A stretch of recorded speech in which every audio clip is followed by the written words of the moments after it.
El brazo de mi hija bloqueó la puerta del salón frente a 85 invitados. Mamá, usted no está en la lista, váyase. Soy Mercedes, 71 años, relojera jubilada.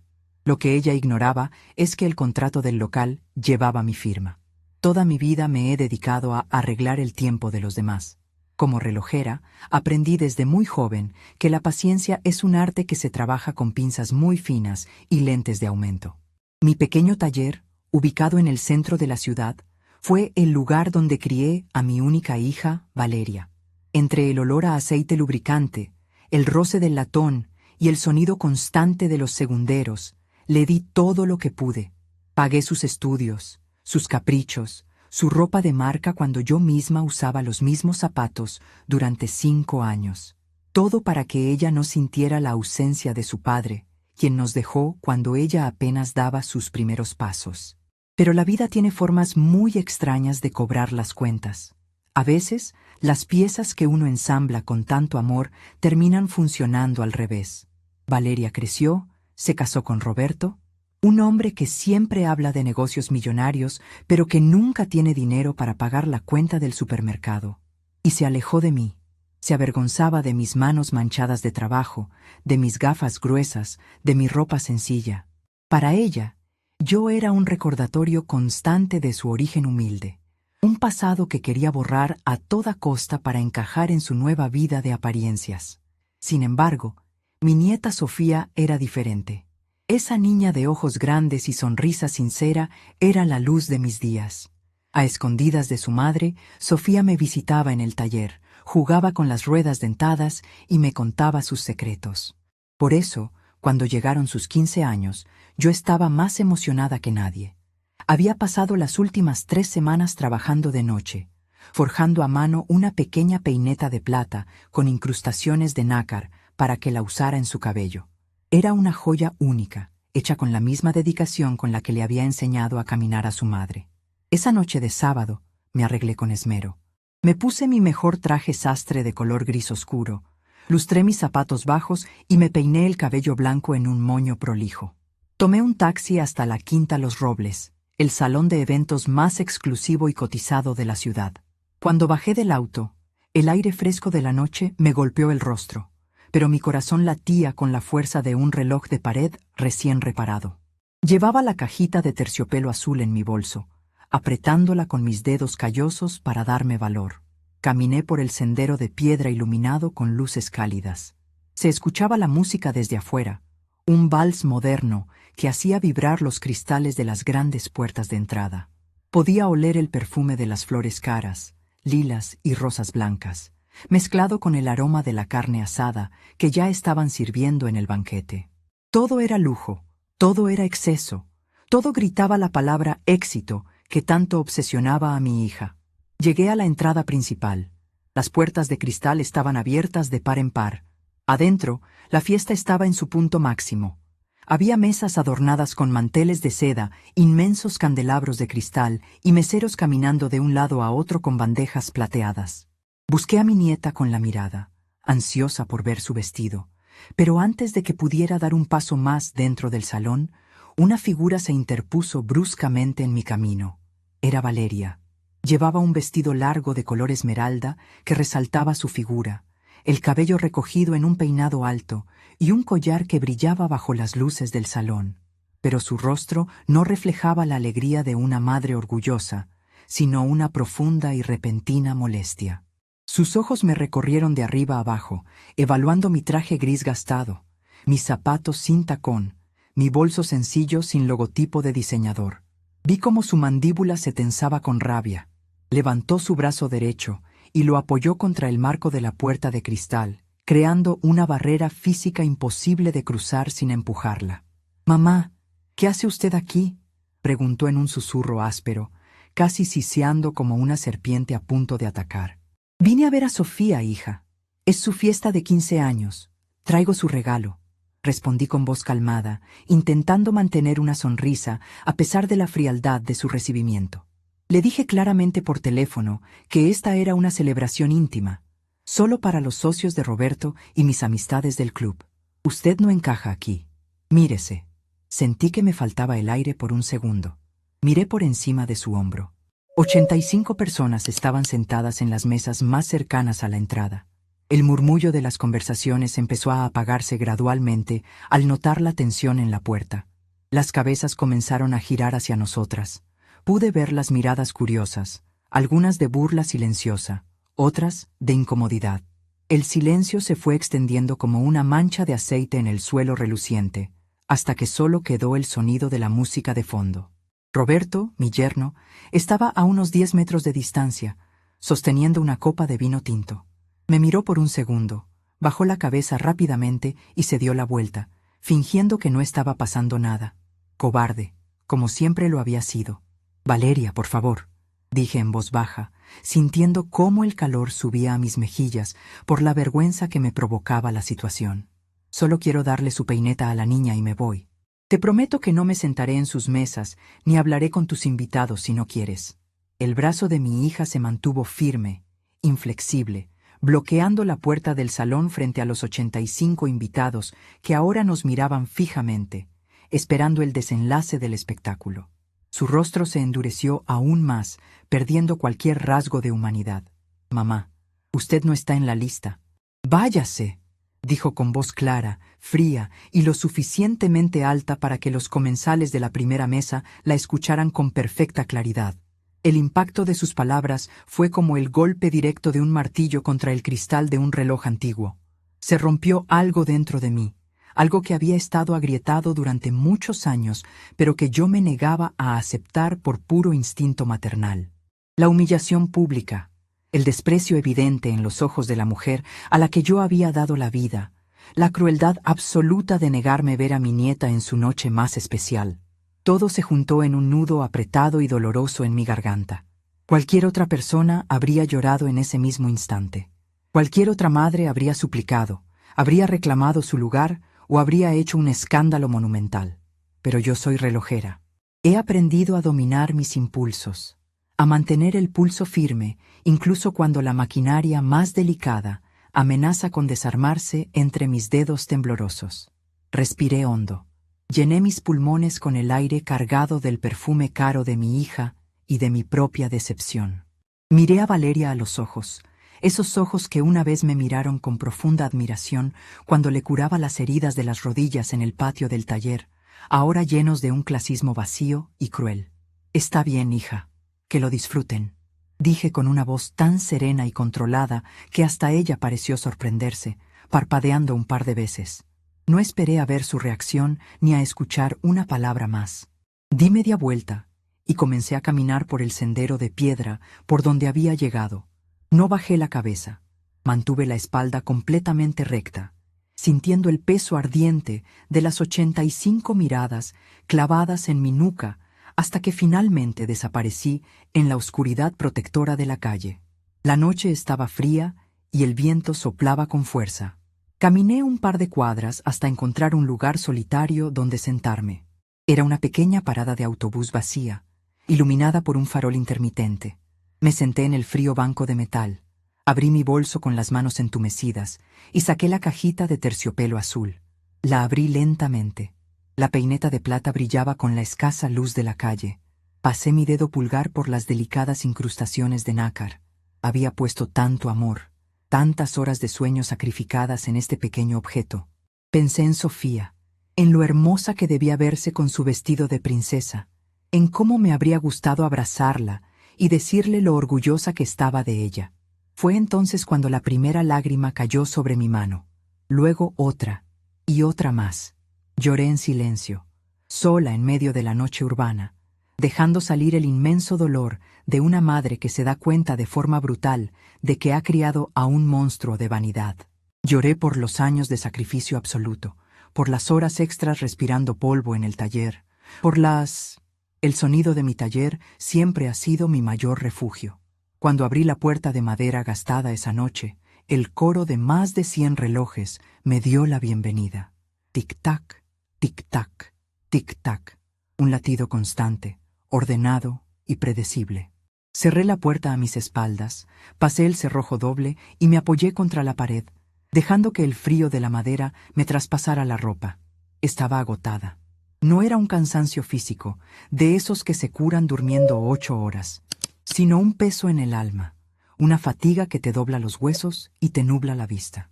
Caminé lentamente entre las vitrinas de cristal donde guardo mis piezas más antiguas.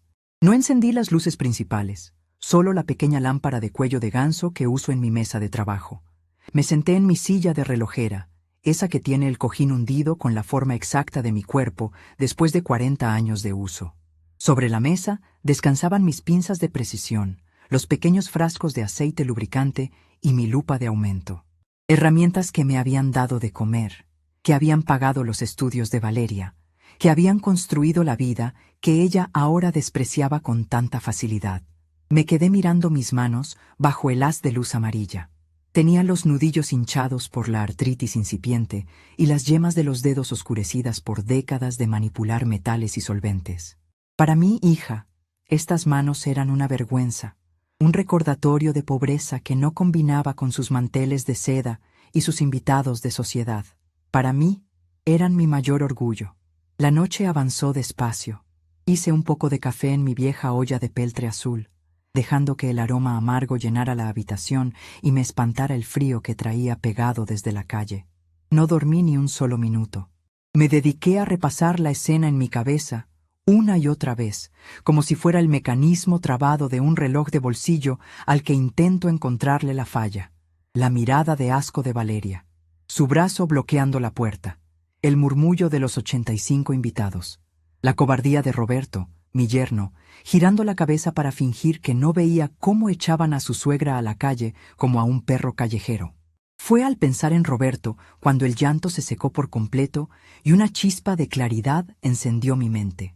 El cobarde de Roberto, el hombre de los grandes negocios que nunca cuajaban, el esposo que le prometía a mi hija castillos en el aire mientras sus tarjetas de crédito rebotaban en la farmacia. Me levanté de la silla, dejando la taza de café a medio terminar sobre el mostrador. Caminé hacia el fondo del taller, aparté una pesada caja de madera llena de engranajes oxidados y dejé al descubierto una pequeña caja fuerte empotrada en la pared. Giré la perilla de combinación con la memoria de mis dedos. 3 vueltas a la derecha, 2 a la izquierda, 1 a la derecha. La puerta de metal pesado se abrió con un chasquido sordo. De adentro saqué una carpeta azul de plástico grueso. Volví a mi mesa de trabajo, encendí una segunda lámpara y abrí los documentos. Allí estaba. El logotipo dorado en relieve de la Quinta Los Robles brillaba bajo la luz. Eran 15 páginas de un contrato de arrendamiento y servicios de banquetería, impresas en papel de alta calidad, grapadas con precisión. Fui directamente a la última página, donde las firmas en tinta azul sellaban el acuerdo. Pasé mi dedo índice sobre mi propia letra. Mercedes del Carmen Rojas. Mi firma, clara y firme. Justo debajo, mi huella dactilar. El recuerdo de hace 3 meses llegó a mi mente con la fuerza de un golpe en la mesa. Era una tarde de martes cuando Roberto apareció en mi taller. Llevaba el rostro pálido. Sudaba a pesar del frío que hacía y apestaba a cigarro y a perfume barato. Recuerdo cómo se quitó el saco y se sentó en la silla de los clientes, temblando. «Doña Mercedes, tiene que salvarme», me había rogado, juntando las manos como si estuviera rezando frente a un altar. «Valeria me va a pedir el divorcio si se entera». Me había contado que sus cuentas bancarias estaban congeladas por una demanda de sus antiguos socios. La fiesta de 15 años de Sofía, que Valeria llevaba planeando durante un año entero para lucirse ante sus amistades del club, estaba a punto de cancelarse. La quinta exigía el pago total por adelantado, y Roberto no tenía ni un solo peso partido por la mitad. «Si no pago los 280,000 pesos hoy mismo, perdemos la fecha». Valeria no lo soportaría, doña Mercedes. Se moriría de la vergüenza. «Por favor, préstemelo. Le juro por mi vida que se lo devuelvo en 3 meses con intereses». Yo sabía que Roberto jamás me devolvería un centavo. Lo sabía porque conozco a los hombres de su tipo. Hombres que hacen mucho ruido por fuera, pero que por dentro están vacíos. Como esos relojes de imitación que tienen carcasas de oro brillante, pero maquinarias de plástico que se rompen al primer golpe. Pero también pensé en mi nieta. Sofía no tenía la culpa de la estupidez de su padre ni de la vanidad enfermiza de su madre, así que acepté.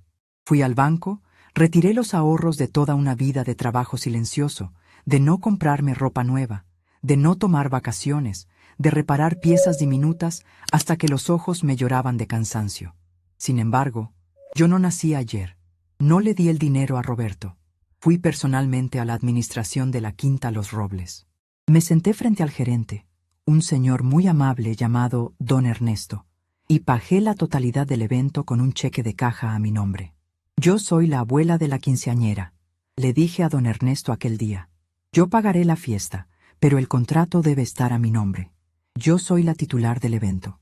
Roberto, que estaba sentado a mi lado tragando saliva, no tuvo más remedio que aceptar.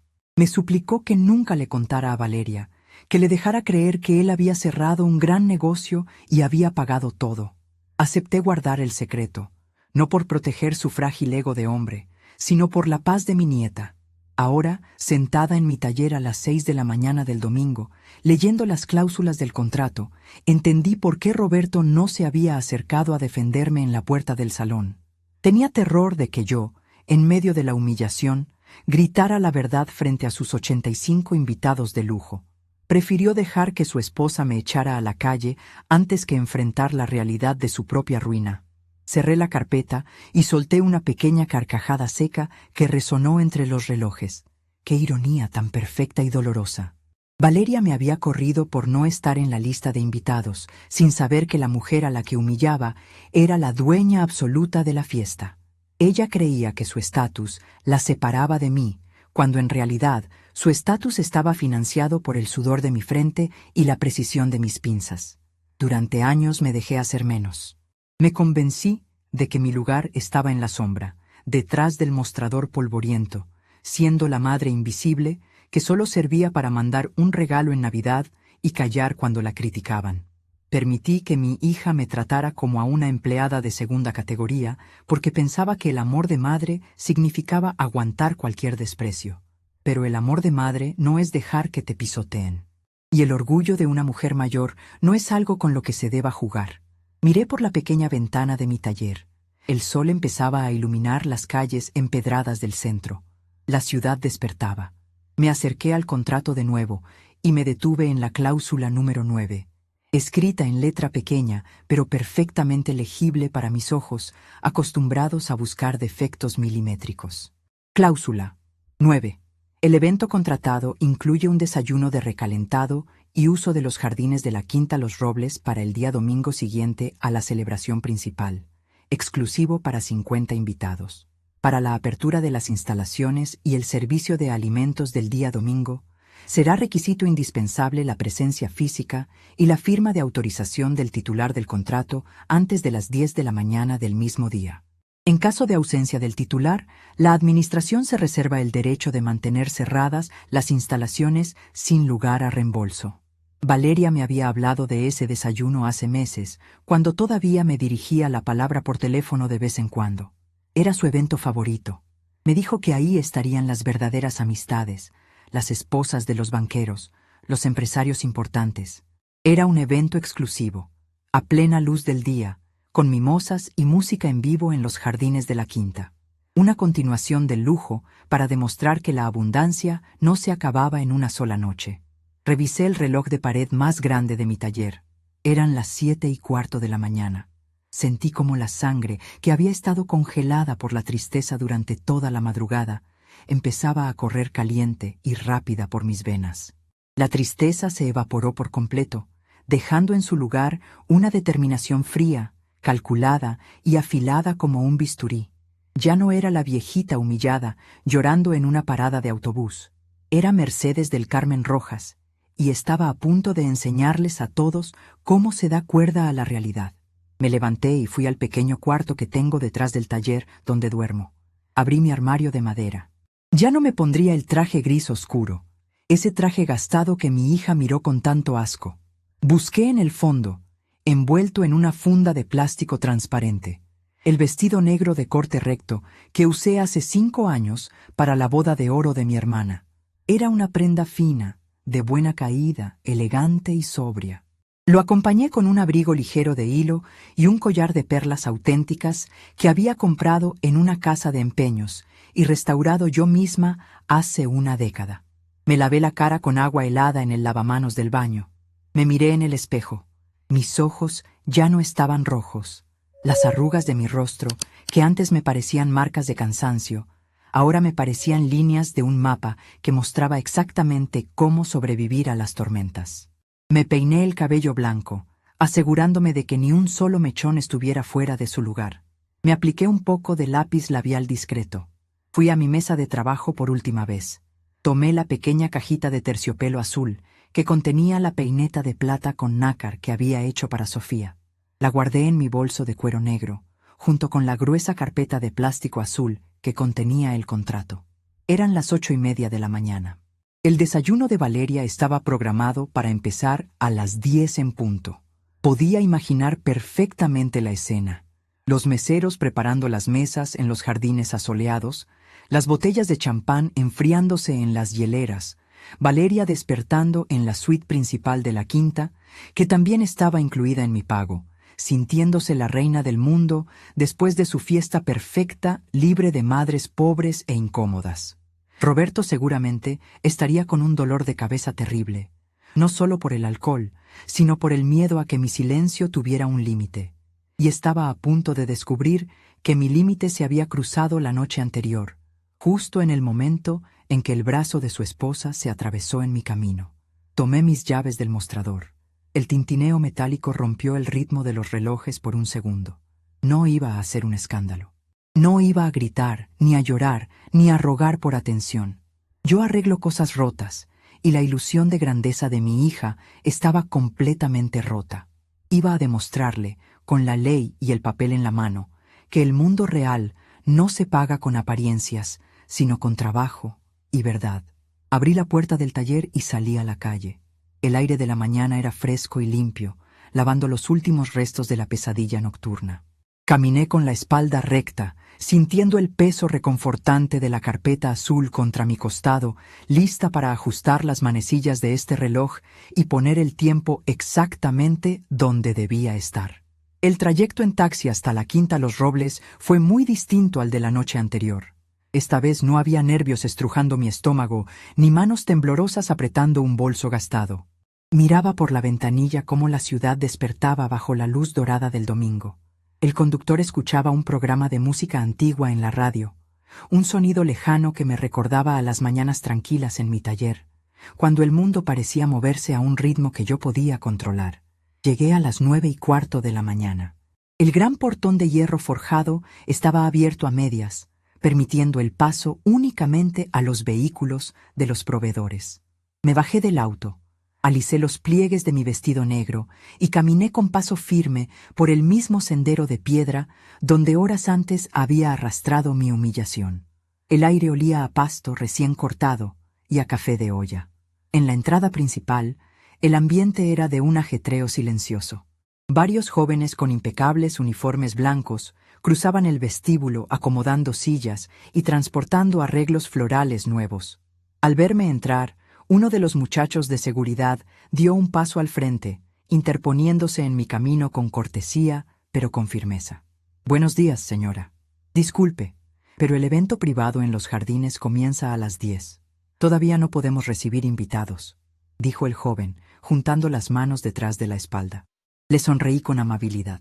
No era culpa suya hacer su trabajo, y a diferencia de mi hija, yo sé reconocer cuando alguien solo está cumpliendo con su deber. «Buenos días, muchacho. No soy una invitada», respondí con voz suave. «Busco a don Ernesto, el gerente. Dígale, por favor, que la señora Mercedes Rojas está aquí para el asunto de la firma». El guardia parpadeó, sorprendido por mi seguridad, y asintió antes de hablar por el pequeño radio que llevaba en el hombro. Apenas pasaron 2 minutos cuando don Ernesto apareció por uno de los pasillos laterales. Llevaba un traje azul marino impecable, y al reconocerme, su rostro se iluminó con una sonrisa profesional y respetuosa. «Doña Mercedes, qué gusto verla tan temprano». «Estábamos esperando su llegada», dijo el gerente, extendiendo su mano para saludarme. «El desayuno está casi listo en las cocinas. El buffet incluye todo lo que se acordó en el contrato». Apreté su mano con firmeza. «Don Ernesto, le agradezco mucho su atención. Sin embargo, necesito pedirle un favor muy especial. dije, bajando un poco el volumen de mi voz para que solo él me escuchara. Como estipula la cláusula 9 del contrato que firmamos, ninguna puerta del jardín debe abrirse y no se debe servir un solo plato ni una sola copa hasta que yo lo autorice personalmente. Quiero que el personal mantenga las puertas de cristal cerradas con llave. Nadie pasa. Don Ernesto frunció un poco el ceño, claramente confundido por la inusual petición, pero como un hombre de negocios experimentado, asintió sin hacer preguntas de más. Usted es la titular del evento, doña Mercedes. Lo que usted ordene se hará al pie de la letra. Las puertas del jardín central permanecerán bloqueadas. ¿Desea esperar en mi oficina? No, gracias. Prefiero esperar aquí en el vestíbulo. Un café negro será suficiente. Me acomodé en uno de los sillones de cuero oscuro que decoraban el amplio recibidor del salón. Desde mi posición tenía una vista perfecta de la gran escalera de mármol que bajaba desde las habitaciones de lujo y también de las inmensas puertas de cristal que daban hacia los jardines, ahora firmemente cerradas. Un mesero me trajo una taza de porcelana con café humeante. Me dediqué a beberlo en pequeños sorbos, sintiendo el calor reconfortante bajar por mi pecho, mientras observaba cómo los minutos avanzaban. El reloj de pared del vestíbulo marcaba las 9:45 cuando comenzaron a llegar los primeros invitados. Eran las amistades de Valeria. Mujeres envueltas en vestidos de lino crudo que costaban más de lo que yo ganaba en 3 meses. Y hombres con gafas de sol oscuras y camisas de marca, todos luciendo esa resaca elegante que solo da el champán caro. Entraban al recibidor hablando en voz alta, riendo, esperando ser recibidos con charolas de bebidas. Pero en lugar de eso, se encontraron con un muro de cristal cerrado y varios meseros de pie, inmóviles, con las manos cruzadas al frente. ¿Qué pasa aquí? ¿Por qué no está abierto el jardín? Escuché quejarse a una mujer rubia que llevaba un bolso idéntico al que Valeria siempre soñó tener. Seguramente Valeria se retrasó. Ya sabes cómo es, siempre queriendo hacer una entrada triunfal, le respondió su acompañante con una risita burlona. Observé la escena como quien mira a través de la lupa de aumento en mi mesa de trabajo. 50 personas de la alta sociedad, acostumbradas a que el mundo se abriera a su paso, empezaban a amontonarse en el vestíbulo, murmurando, revisando sus relojes caros, mostrando los primeros signos de impaciencia. Nadie reparó en mí. Para ellos, yo solo era una señora mayor con un vestido negro, tomando café en un rincón, una parte invisible del decorado. A las 10 en punto la escuché. El sonido inconfundible de los tacones de Valeria golpeando los escalones de mármol. Levanté la vista. Mi hija bajaba por la gran escalera luciendo un traje sastre de pantalón y saco de seda blanca. Estaba perfectamente maquillada, su cabello recogido en una coleta elegante, lista para ser la anfitriona perfecta en su mañana de gloria. Detrás de ella, a unos 3 pasos de distancia, caminaba Roberto. Mi yerno no compartía la misma energía. Llevaba un saco azul claro, pero su rostro estaba cenizo, las ojeras marcadas bajo sus ojos, y sudaba copiosamente, pasándose un pañuelo de tela por la frente cada pocos segundos. Él sabía que el plazo se había cumplido. Valeria llegó al final de la escalera y su sonrisa ensayada se borró de golpe al ver a sus 50 invitados atrapados en el vestíbulo y las puertas del jardín cerradas bajo llave. «¿Pero qué desastre es este?», exclamó Valeria, caminando rápidamente hacia uno de los meseros. «¿Por qué mis invitados están aquí parados? Abran esas puertas inmediatamente. El desayuno debió empezar hace 15 minutos». El joven mesero, manteniendo la compostura, negó con la cabeza. «Lo siento mucho, señora. Tenemos instrucciones estrictas de la administración. No podemos abrir las puertas ni comenzar el servicio hasta que el titular del evento firme la autorización». El rostro de mi hija se contorsionó de furia. Odiaba que la contradijeran, pero odiaba aún más quedar mal frente a sus amigas del club. Se giró hacia Roberto, quien se había quedado petrificado al pie de la escalera. «¡Roberto!», le gritó Valeria en un susurro áspero, intentando que sus amigas no escucharan el reclamo. «¿Qué clase de incompetencia es esta? Ven aquí y diles a estos inútiles que abran el jardín. Eres el titular. Diles que firmen lo que sea». Roberto tragó saliva de forma tan ruidosa que casi pude escucharlo desde mi asiento. Dio 2 pasos torpes hacia su esposa. «Mi amor, yo Seguro es un pequeño error administrativo. Tartamudeó, mirando hacia todas partes con desesperación, buscando una salida de emergencia que no existía. Déjame ir a hablar con el gerente. Antes de que Roberto pudiera escapar, don Ernesto apareció por el pasillo principal, caminando con la misma calma que me había mostrado minutos antes.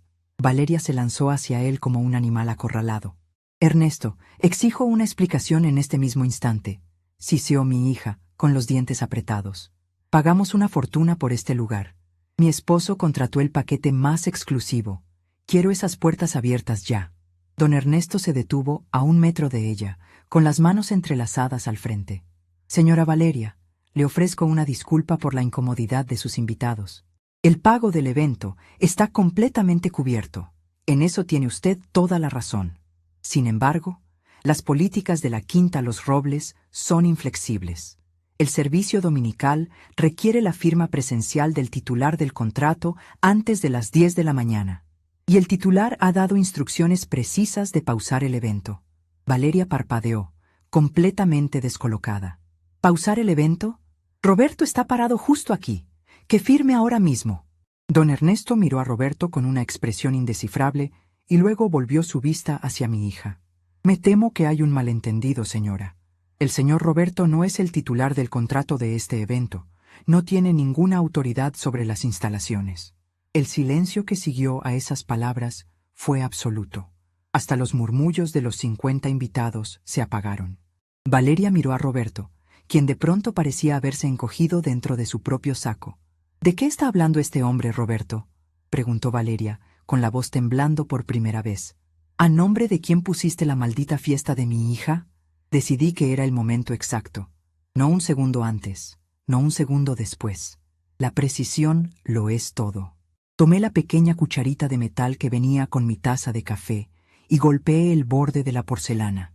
Clin, clin, clin. El sonido agudo cortó el aire tenso del vestíbulo, atrayendo las miradas de todos los presentes. Me puse de pie lentamente. Alicé mi abrigo ligero de hilo y colgué mi bolso de cuero negro en mi antebrazo. Caminé hacia el centro del recibidor, mis zapatos bajos sin hacer ruido sobre el mármol, pero mi presencia ocupando todo el espacio. La multitud de invitados ricos se hizo a un lado instintivamente, abriéndome paso. Cuando Valeria me vio, sus ojos se abrieron desmesuradamente. El color abandonó sus mejillas por un instante, antes de regresar en forma de un rojo violento. La sorpresa inicial fue rápidamente reemplazada por la misma rabia venenosa de la noche anterior. Dio grandes zancadas hacia mí, agarrando a Roberto por el brazo y arrastrándolo con ella. Se detuvo a escasos centímetros de mi rostro, bloqueando mi vista hacia los invitados de la misma manera que había bloqueado la puerta del salón la noche anterior. ¿Usted?, siseó Valeria, con los ojos inyectados en sangre, bajando la voz al máximo para no hacer un espectáculo público. ¿Es que no tiene una gota de dignidad en el cuerpo? Le dije anoche que se largara. ¿A qué viene hoy vestida así? ¿Vino a dar lástima? ¿Vino a arruinarme el desayuno pidiendo limosna frente a mis amigas? No retrocedí ni 1 milímetro. La miré fijamente, recordando las lágrimas que había derramado en la parada de autobús. Parecían pertenecer a otra vida, a otra mujer. Buenos días, Valeria. Veo que descansaste bien, dije con un tono de voz tan calmado y suave que mi hija pareció chocar contra una pared invisible. No me hable con ese tono. No me hable en lo absoluto, escupió Valeria, mirando frenéticamente a su alrededor. Roberto, llama a seguridad ahora mismo. Sácala de aquí a la fuerza si es necesario. Roberto no se movió. Tenía la mirada clavada en el piso de mármol y las manos le temblaban visiblemente. Roberto, haz algo, le exigió Valeria, sacudiéndolo por el brazo. Te estoy hablando. Levanté mi mano derecha en un gesto lento. Don Ernesto, que había estado observando todo desde una distancia prudente, dio un paso al frente de inmediato. Señora Valeria, le voy a pedir que modere su lenguaje en nuestras instalaciones, por favor, intervino el gerente con voz firme. No toleraremos faltas de respeto hacia nuestros clientes más importantes. Mi hija se giró hacia don Ernesto como si le hubiera abofeteado el rostro. «¡Cliente importante! Es una relojera muerta de hambre», gritó Valeria, perdiendo finalmente el control del volumen de su voz. Varios invitados ahogaron un grito de sorpresa al escucharla. «¡Sáquenla de mi fiesta!». Miré a mi yerno. La maquinaria de su farsa estaba completamente trabada, lista para reventar. «Roberto, mijo», dije, usando ese tono maternal que tantas veces había usado para perdonarles sus deudas en el pasado. «Te ves muy mal. ¿Acaso te cayó pesada la cena de anoche? ¿O es el peso de la conciencia de saber que tu esposa está a punto de hacer el mayor ridículo de su vida por tu cobardía? Doña Mercedes, por el amor de Dios, se lo suplico», susurró Roberto, levantando la vista por fin, con los ojos llenos de un pánico absoluto. Parecía a punto de arrodillarse ahí mismo. Valeria miraba a su esposo y luego a mí, como si estuviera presenciando una conversación en un idioma extraterrestre. La confusión comenzaba a ganarle a la ira. «¿De qué está hablando? ¿Por qué le suplicas a esta mujer, Roberto? ¿Qué está pasando aquí?», preguntó Valeria, y por primera vez en muchos años escuché verdadero miedo en la voz de mi hija. Llevé mi mano izquierda hacia la abertura de mi bolso de cuero negro. Mis dedos callosos acariciaron el plástico grueso de la carpeta azul que descansaba junto a la pequeña cajita de terciopelo. No saqué los documentos. Todavía no. Quería que ella sintiera la misma impotencia que yo sentí cuando me negó el paso. «Pasa, hija mía, que tu esposo no puede sacarme de aquí. De hecho, absolutamente nadie en este edificio puede pedirme que me vaya», dije, elevando la voz lo suficiente para que la primera fila de sus invitados adinerados me escuchara con perfecta claridad. «Porque las reglas de este lugar son muy simples, Valeria. Sin mi firma y sin mi consentimiento, tus grandes amistades se van a quedar paradas en este vestíbulo tomando agua de la llave toda la mañana». Valeria dejó escapar una risa ahogada, una risa histérica y sin gracia. «Está loca». El resentimiento le pudrió la cabeza. «Usted es solo una vieja que arregla relojes, no sabe cuál es su lugar». Dejé escapar una sonrisa sincera. Una sonrisa que no llegó a mis ojos, pero que curvó mis labios con la certeza de quien tiene todas las piezas en su sitio. «Oh, mi niña, conozco mi lugar perfectamente», respondí, dando un pequeño paso hacia adelante, obligándola a retroceder. «Lo que tú no sabes es quién compró el suelo que estás pisando». El reloj de pared del vestíbulo dio una campanada fuerte, marcando 1/4 para las 11, y el primer engranaje de su mundo de cristal acababa de fracturarse frente a 80 pares de ojos. El eco de mis palabras flotó en el aire pesado del vestíbulo como el polvo que se levanta cuando mueves un mueble viejo. Durante un par de segundos nadie dijo absolutamente nada. El silencio era tan denso que podía escuchar el tic-tac del inmenso reloj de péndulo que adornaba la pared principal del recibidor. Para mí, ese sonido era música. Para mi hija Valeria, era la cuenta regresiva de una bomba que le acababa de estallar en las manos. Las primeras en reaccionar fueron las amistades de Valeria. Ese grupo de 50 personas refinadas, que hasta hace unos minutos fingían una educación impecable, comenzaron a mostrar su verdadera naturaleza. El hambre, la resaca y la impaciencia destrozaron sus modales de alta sociedad. «Valeria, por favor, esto es una grosería», dijo en voz alta la mujer rubia que llevaba el bolso de diseñador, cruzándose de brazos con indignación. «Llevamos media hora esperando de pie como si fuéramos mendigos. Si tu esposo no pagó el lugar, hubieran tenido la decencia de cancelar el desayuno». «Yo sí pagué, digo. Mi esposo pagó. Claro que pagamos todo», chilló Valeria, girando sobre sus talones para enfrentar a sus invitados, con el rostro desfigurado por la vergüenza. «Es solo un error del sistema de este estúpido lugar. No le hagan caso a esta señora loca». El olor a chilaquiles recién hechos, a tocino crujiente, a café de olla y a pan dulce se filtraba por las rendijas de las inmensas puertas de cristal que daban al jardín. Era una tortura cruel para los invitados, que veían a través de los vidrios transparentes cómo los meseros acomodaban las bandejas humeantes en las mesas de mantel blanco sin poder probar un solo bocado. Valeria, perdiendo cualquier rastro de compostura, corrió hacia las puertas de cristal. Agarró las gruesas manijas de latón y tiró de ellas con todas sus fuerzas. El metal ni siquiera crujió. Las puertas estaban cerradas, con un pasador de seguridad desde adentro, custodiadas por dos jóvenes de uniforme blanco, que la miraron con una mezcla de lástima y aburrimiento. «¡Abran la puerta! ¡Se los ordeno!», gritaba mi hija, golpeando el cristal con la palma de la mano, haciendo que sus pulseras de oro chocaran ruidosamente. «Don Ernesto, le doy 50,000 pesos ahora mismo si me abre esta puerta. 100,000. Se los transfiero de inmediato». El gerente, manteniendo su postura recta y profesional, negó con la cabeza lentamente. «Señora Valeria, ni por 1,000,000 de pesos puedo violar las políticas de la Quinta Los Robles. Y le sugiero que no golpee los cristales. Si rompe algo, tendré que cargar el costo a la cuenta de la titular del evento, y dudo mucho que la señora Mercedes quiera pagar por sus daños». Roberto, que seguía paralizado cerca de la escalera, dio unos pasos torpes hacia su esposa. Tenía la camisa empapada en sudor frío. Levantó una mano temblorosa e intentó tomar a Valeria por el hombro. «Ya, mi amor, por favor, ya déjalo. Vámonos de aquí». «Vámonos a la casa.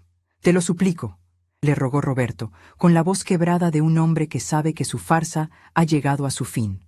Valeria se giró como una fiera herida y le dio un manotazo tan fuerte que el sonido resonó en todo el vestíbulo. Varios invitados dieron un paso atrás, escandalizados por la escena. «No me toques, infeliz», le gritó ella con los ojos llenos de lágrimas de pura rabia.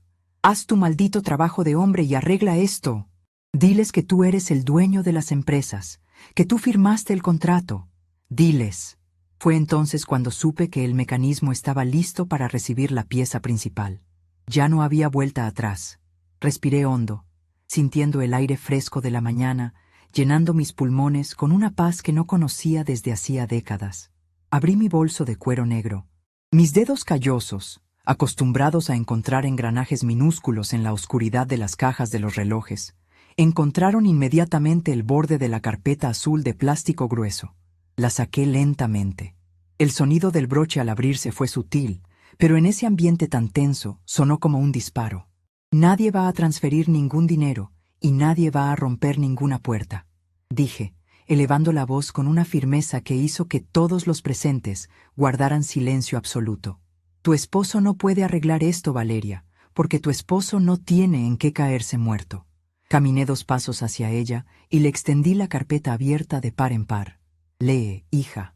Ya que anoche me dijiste que yo no estaba en la lista, me tomé la molestia de traer la lista original, la única que importa». Valeria miró los documentos como si fueran un animal venenoso. Al principio se negó a tocarlos, pero la curiosidad y la desesperación pudieron más. Arrancó la carpeta de mis manos. Sus ojos, enmarcados por un maquillaje perfecto que empezaba a correrse, se clavaron en las hojas de papel membretado. La vi tragar saliva pesadamente. Vi cómo sus pupilas recorrían las cláusulas, los montos, las especificaciones del banquete, y finalmente vi cómo su mirada se detenía en la última página.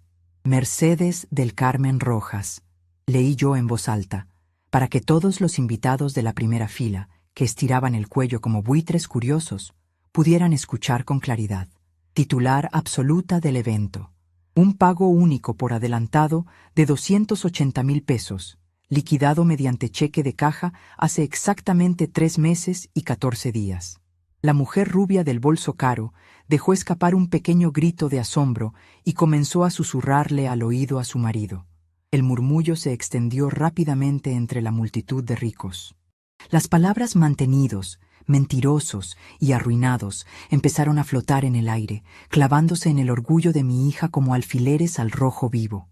Esto es una falsificación», tartamudeó Valeria, pero su voz ya no tenía fuerza. El papel temblaba violentamente entre sus manos. «Roberto, dime que esto es una mentira de esta vieja resentida. Dime que tú pagaste la fiesta de nuestra hija». Roberto cayó de rodillas al suelo. Así de simple. Las piernas no le dieron para más. Se cubrió el rostro con ambas manos y empezó a sollozar, emitiendo un sonido patético, ahogado, el sonido de un castillo de naipes derrumbándose por completo. «Perdóname, Valeria, perdóname», lloriqueó mi yerno desde el piso de mármol frío. «Me congelaron las cuentas. Los socios me demandaron por fraude. Estábamos a punto de perder la fecha del salón. Yo no quería que te decepcionaras. Fui a rogarle a tu madre. Ella pagó todo. El impacto físico de esas palabras sobre Valeria fue devastador. Dio un paso hacia atrás y chocó contra el cristal de las puertas cerradas. El contrato resbaló de sus manos y cayó al piso, esparciendo algunas hojas sueltas.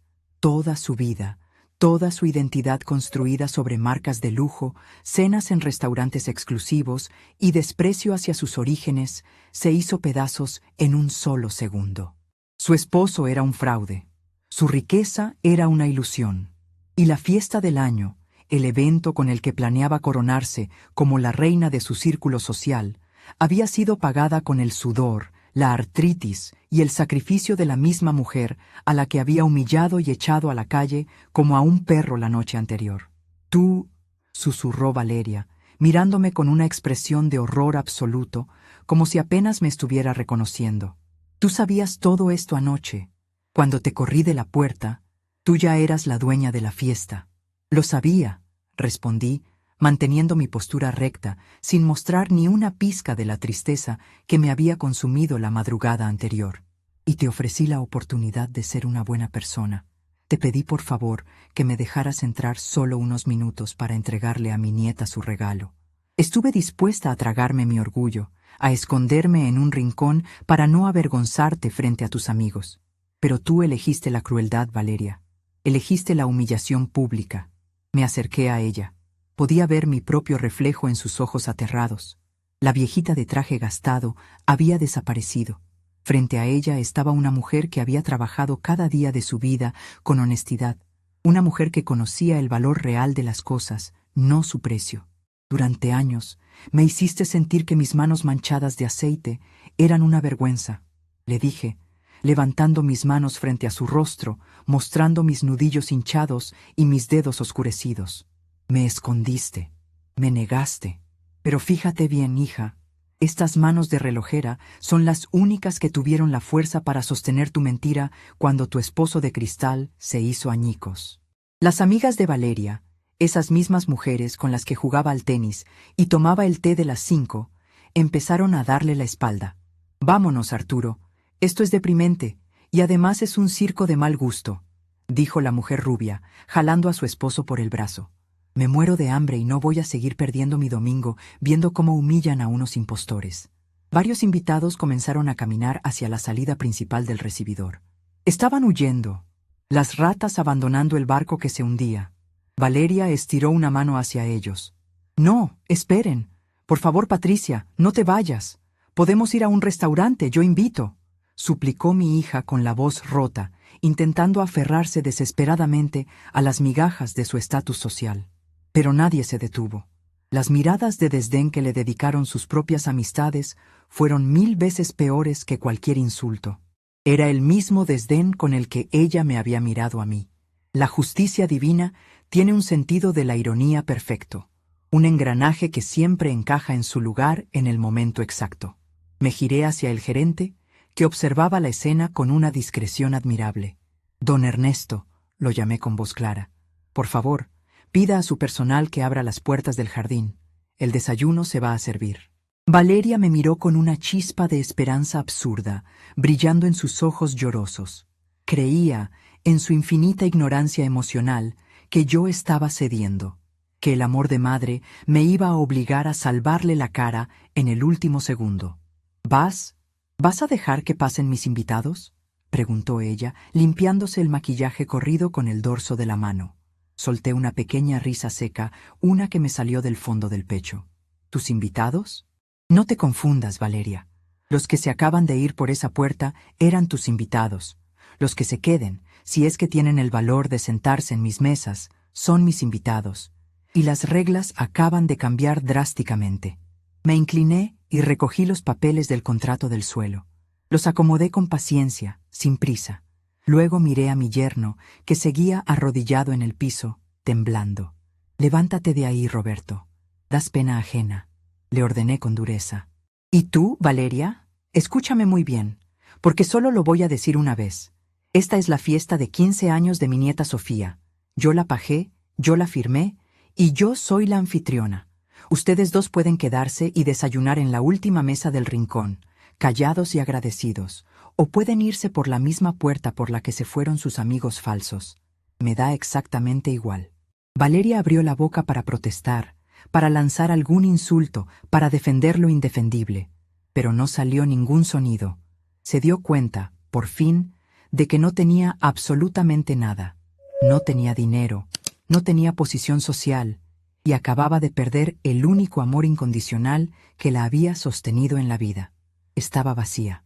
«Y hay una cosa más», añadí, sacando de mi bolso negro la pequeña cajita de terciopelo azul que contenía la peineta de plata y nácar. «Quiero que alguien vaya a la suite principal y despierte a mi nieta. Díganle que su abuela Mercedes está aquí y que tiene un regalo muy especial que entregarle». Don Ernesto asintió de inmediato e hizo una seña a uno de los jóvenes de seguridad para que subiera por la gran escalera de mármol. El gerente sacó una llave pequeña de su bolsillo, caminó hacia las inmensas puertas de cristal y quitó el pasador de seguridad. Los gruesos cristales se abrieron de par en par, dejando que la brisa cálida del jardín y el olor a comida recién hecha inundaran el vestíbulo. Los pocos invitados que no habían huido se quedaron de pie, dudando, mirándome fijamente, esperando mi permiso para avanzar hacia las mesas. Yo me quedé de pie en el centro del lugar, con el vestido negro intacto, el collar de perlas brillando modestamente bajo la luz de los candelabros y mi bolso apretado bajo el brazo. Nunca en mis 71 años me había sentido tan alta, tan fuerte, tan dueña de mi propio destino. Había ajustado las manecillas del reloj de mi familia y aunque el proceso había sido doloroso y brutal, el tiempo por fin marcaba la hora correcta. Levanté la vista hacia lo alto de la escalera de mármol, escuchando el sonido inconfundible de unos pasos apresurados que bajaban corriendo hacia mí. Los pasos rápidos sobre el mármol resonaban como el latido apresurado de un corazón joven y lleno de vida. Levanté la vista y vi a mi niña. Sofía bajaba las escaleras con un vestido sencillo de algodón blanco, descalza, restregándose los ojos con el dorso de la mano. Llevaba el cabello castaño suelto, un poco enredado por el sueño de la noche anterior, y su rostro sin maquillaje era el reflejo exacto de la frescura que su madre había intentado asfixiar bajo capas de laca y polvo barato. Al verme parada en el centro del inmenso vestíbulo, Sofía se detuvo en seco en el último escalón. Sus ojos grandes, del mismo color miel que los de mi difunto esposo, se iluminaron con una chispa genuina de alegría pura. Ignoró por completo la tensión densa que todavía flotaba en el aire. No le importó ver a su madre recargada contra el cristal con el rostro manchado de rímel, ni a su padre encogido en una esquina como un niño regañado. Para ella, en ese momento, solo existía su abuela. «Abuela de mi corazón», gritó con una voz que hizo eco en las paredes altas del salón. Corrió hacia mí, pisando el suelo frío con sus pies descalzos, y se lanzó a mis brazos con tanta fuerza que casi me hace perder el equilibrio. La recibí apretándola contra mi pecho. El olor a champú de manzanilla y a sábanas limpias me llenó los pulmones, borrando de un solo golpe el tufo a perfume caro y a mentiras que había respirado toda la mañana. Sentí su barbilla apoyada en mi hombro y sus brazos delgados rodeando mi espalda con una fuerza que me devolvió el alma al cuerpo.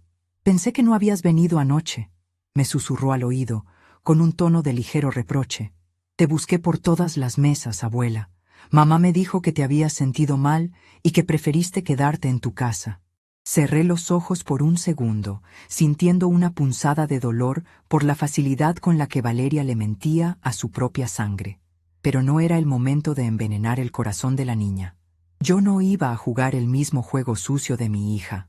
«Hubo un pequeño contratiempo anoche, mi amor», le respondí, acariciando su cabello suave con mis manos ásperas y manchadas. «Pero jamás me perdería tu cumpleaños. Te traje algo. Lo hice especialmente para ti». Me separé de ella un poco, lo suficiente para abrir mi bolso de cuero negro. Saqué la cajita de terciopelo azul y la puse en sus manos. Sofía la abrió con cuidado. La peineta de plata forjada a mano, con sus pequeñas incrustaciones de nácar, atrapó la luz de los inmensos candelabros del techo. La niña soltó un suspiro de asombro. Pasó la yema de su dedo índice sobre los bordes pulidos del metal, reconociendo el trabajo minucioso que tantas veces me había visto hacer en la penumbra de mi taller. Es hermosa, abuela. Es la joya más bonita que he visto en toda mi vida, dijo, mirándome con los ojos brillantes por las lágrimas de emoción. ¿Tú le diste forma a la plata? Con estas mismas manos, mi niña. Pieza por pieza, puliendo cada rincón con la paciencia que me enseñaron los años. Le contesté con orgullo. Quería que llevaras algo real, algo que no pierde su valor con el tiempo, porque está hecho con amor verdadero, no con dinero prestado. Sofía me entregó la cajita y se dio la vuelta, ofreciéndome su cabello. Sin necesidad de palabras, tomé un mechón de la parte superior de su cabeza. Lo trencé suavemente con mis dedos acostumbrados a manejar engranajes milimétricos y deslicé la peineta de plata para asegurarlo. Le quedaba perfecta. Parecía una verdadera princesa, no por los lujos que la rodeaban, sino por la luz de gratitud que irradiaba su sonrisa. Me giré entonces hacia las puertas de cristal, que ahora estaban completamente abiertas, dejando entrar la brisa fresca de la mañana y el aroma inconfundible del chilaquil rojo, el tocino crujiente y el café de olla. De los 50 invitados originales que Valeria esperaba impresionar, apenas quedaban unos 20. Eran los menos pretenciosos, algunos familiares lejanos de Roberto y un par de vecinos que observaban la escena con un silencio respetuoso, sin atreverse a dar un paso hacia el jardín. «Pasen, por favor», les dije a los que se quedaron, alzando la voz con un tono amable pero firme. «La comida se está enfriando y este día es para celebrar la vida de mi nieta. Siéntense donde gusten, están en su casa». La gente comenzó a caminar hacia las mesas decoradas con manteles blancos y flores frescas. El ambiente, que hasta hace unos minutos era un campo de batalla lleno de humillación y rabia, empezó a transformarse. El sonido de las sillas arrastrándose sobre el pasto, el tintineo de los cubiertos de plata y la música suave que un trío de cuerdas comenzó a tocar en el fondo, le devolvieron la vida al lugar. Miré a don Ernesto, el gerente, que seguía de pie cerca de la entrada, supervisando a su personal con mirada atenta. Me acerqué a él a paso lento. «Don Ernesto, le agradezco su profesionalismo de hoy», le dije, extendiéndole mi mano, la cual estrechó con sincero respeto. «Quiero pedirle un favor más. Dígale a los muchachos del servicio, a los meseros y a los de seguridad, que cuando terminen de servir la primera ronda, se sirvan ellos también un buen plato de comida.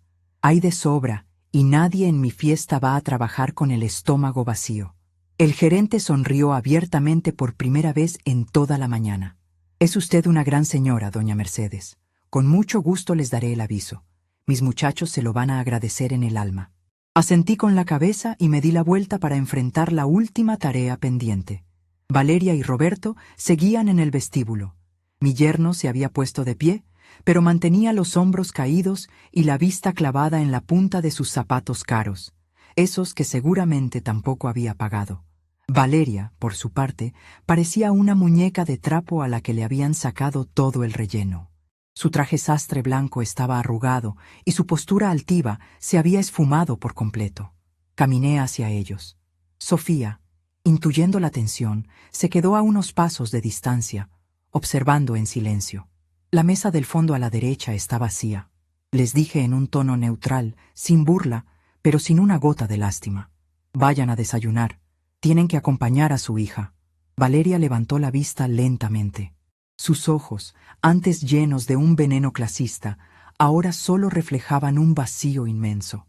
Había perdido la batalla más importante de su vida, y lo peor de todo es que se había derrotado a sí misma. «Mamá, yo…» intentó articular mi hija, pero la voz se le quebró en la garganta. Una lágrima solitaria, negra por el maquillaje escurrido, bajó por su mejilla pálida. «No me digas nada, Valeria. Las palabras sobran cuando las acciones gritan tan fuerte», la interrumpí, cruzando las manos sobre mi vientre. «El tiempo es el único juez que no se deja sobornar por las apariencias, hija. Tarde o temprano, a todos nos quita los trajes caros y nos deja frente al espejo con lo que realmente somos por dentro. Anoche tú me mostraste quién eres. Hoy yo te mostré quién soy». Roberto tragó saliva y dio un paso tímido hacia mí, juntando las manos en un gesto de súplica patético. «Doña Mercedes, le juro por lo más sagrado que voy a conseguir un empleo. Voy a vender el carro.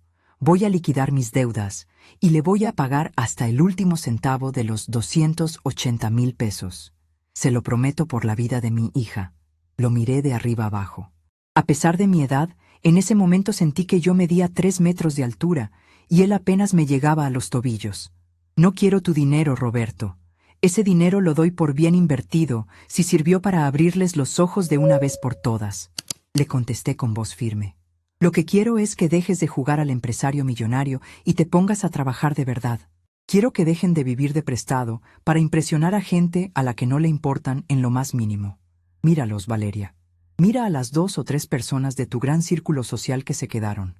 Se quedaron por hambre, no por lealtad. Mi hija bajó la cabeza, incapaz de sostener mi mirada, y asintió muy despacio. El golpe de realidad había sido brutal, pero necesario. Como cuando tienes que desarmar un reloj antiguo por completo, limpiando pieza por pieza con solvente fuerte, para poder armarlo de nuevo y que vuelva a dar la hora correcta. Habían vivido en una mentira de cristal, y yo tuve que ser el martillo que la rompiera para que pudieran pisar tierra firme. Vayan a sentarse, coman algo y lávense la cara. Sofía no tiene por qué pagar los platos rotos de su inmadurez, les ordené finalmente, dando por terminada la conversación. Los vi caminar en silencio hacia el jardín. Parecían 2 fantasmas arrastrando cadenas invisibles.